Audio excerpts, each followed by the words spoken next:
telur lagi. Dasar istilah gue tolong. Pasti gamenya kalah lagi.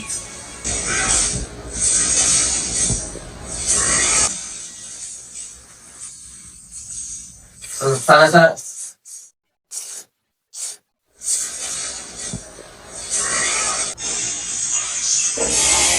Aku mau nyerah.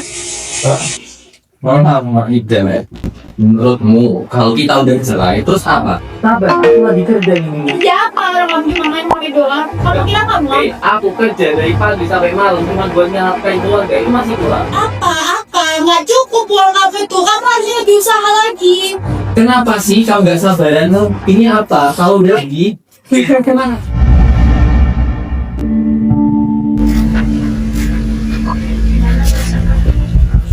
Juga sih kak, cuma aku merasa bersalah gitu ke Bintang. Kan dia juga aku buat cerai mulu, cuma aku kayak nggak mau dia kelihatan ayah aja.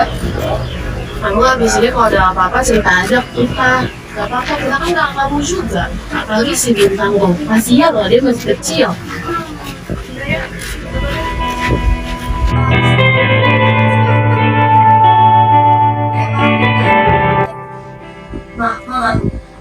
Bebas nih sama kerja. Iya, nanti kamu transfer ya ke nomor rekening kamu. Nanti kirim aja nomor rekeningnya, soalnya mama lupa. Mama lagi sibuk kerja, kamu masuk ke dalam dulu. Ya udah deh mah.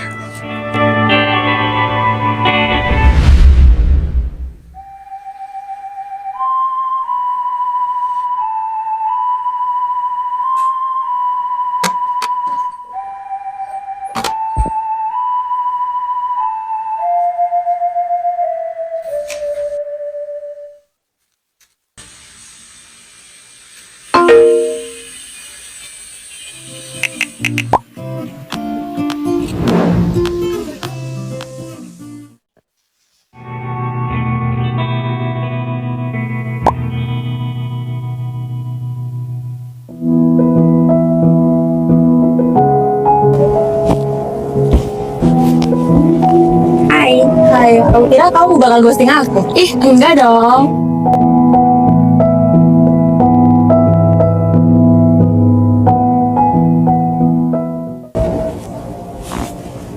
Ras, ya? Aku nyaman sama kamu.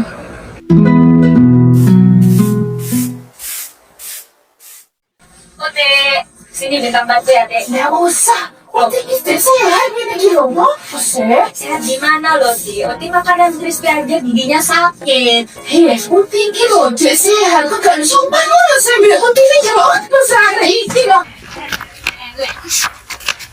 Assalamualaikum. Waalaikumsalam. Ben, Ustaz kok. Nggih, niku tahu kan soal dikerjain. Alhamdulillah, masyaallah.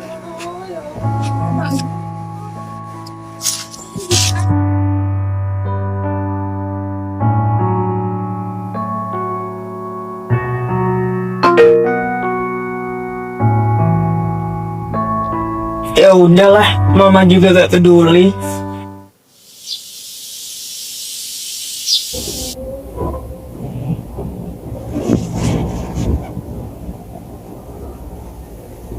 Kamu udah bangun? Udah. Kamu nggak apa-apa? Mama lagi apa ya? Udah lama gak pulang ke Indo. Tapi aku udah sepupu sih. Semuanya oke.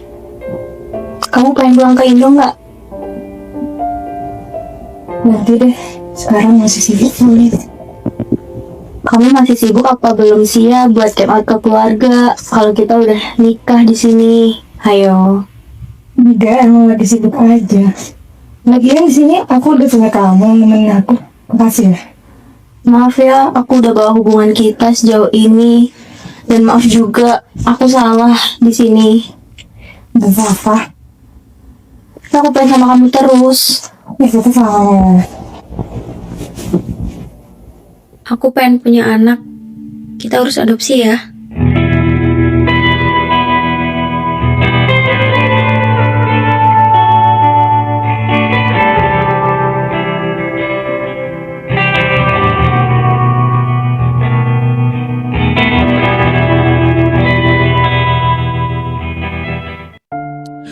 Film Rumah yang Hilang menggambarkan berbagai dinamika keluarga melalui beberapa konsep sosiologi. Pertama, konsep uncoupling. Perceraian di film ini tidak terjadi secara tiba-tiba, tapi melalui proses panjang yang penuh konflik dan ketegangan. Ayu akhirnya memilih berpisah setelah mengalami kekerasan verbal. Dari sini terlihat bahwa perceraian bukan sekadar keputusan, tapi proses emosional yang tidak sederhana. Kedua, uninvolved parenting. Setelah bercerai, Ayu tetap memenuhi kebutuhan Bintang secara fisik, tapi kurang hadir secara emosional. Ia jarang merespon atau memberi perhatian, sehingga hubungan mereka menjadi renggang dan Bintang merasa jauh dari ibunya. Ketiga, e-dating. Kedekatan Bintang dan Laras justru terbangun dari komunikasi digital. Dari obrolan sederhana yang rutin, hubungan mereka berkembang menjadi lebih dalam. Ini menunjukkan bahwa media digital bisa menjadi ruang untuk membangun kedekatan emosional. Keempat, kinship atau kekerabatan.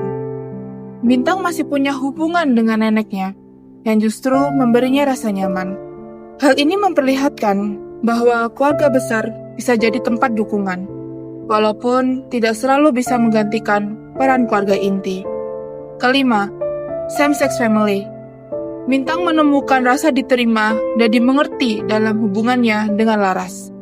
Hubungan ini menjadi bentuk keluarga baru baginya. Meskipun masih ada tantangan dari sisi penerimaan sosial. Terakhir, single parent. Ayu harus menjalani peran sebagai ibu sekaligus pencari nafkah. Tekanan ini membuatnya lebih fokus pada kebutuhan ekonomi, tetapi tanpa sadar mengurangi kedekatan emosional dengan anaknya. Secara keseluruhan, film ini menunjukkan bahwa perceraian tidak hanya mengubah struktur keluarga, tetapi juga berdampak pada hubungan emosional dan cara seseorang mencari rasa nyaman di luar keluarganya. Selain konsep-konsep tadi, film ini juga bisa dipahami lewat perbandingan dengan kasus nyata. Pertama, pada kasus single parent, film ini dibandingkan dengan kehidupan Yunisara. Setelah perceraian, Yunisara tetap berusaha menjaga kedekatan dengan anak-anaknya. Meskipun harus menjalani peran sebagai orang tua tunggal, ini menunjukkan bahwa perceraian tidak selalu merusak hubungan keluarga, selama komunikasi dan kehadiran emosional tetap dijaga.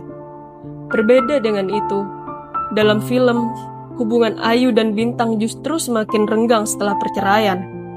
Ayu memang hadir secara fisik dan finansial, tetapi kurang hadir secara emosional. Hal ini membuat Bintang merasa kesepian dan akhirnya mencari kenyamanan di luar rumah, terutama melalui hubungan digital dengan Laras. Kedua, pada kasus same-sex, film ini dibandingkan dengan Ragil Mahardika. Ragil memilih tinggal di luar negeri dan secara terbuka menjalani hubungan sesama jenis karena faktor keamanan dan penerimaan sosial. Hal ini mirip dengan Bintang dan Laras yang juga membangun hubungan di luar negeri. Namun, perbedaannya terletak pada latar belakangnya. Pada kasus Ragil, konflik lebih berkaitan dengan penerimaan sosial terhadap identitas. Sementara dalam film, keputusan Bintang tidak hanya dipengaruhi oleh hubungan tersebut, tapi juga oleh luka keluarga sejak kecil, seperti perceraian orang tua dan kurangnya dukungan emosional. Dari perbandingan ini, terlihat bahwa masalah dalam keluarga tidak hanya soal struktur, seperti perceraian atau bentuk hubungan, tetapi lebih pada bagaimana hubungan emosional dijaga. Ketika kebutuhan emosional tidak terpenuhi, seseorang cenderung mencari kenyamanan di luar keluarganya.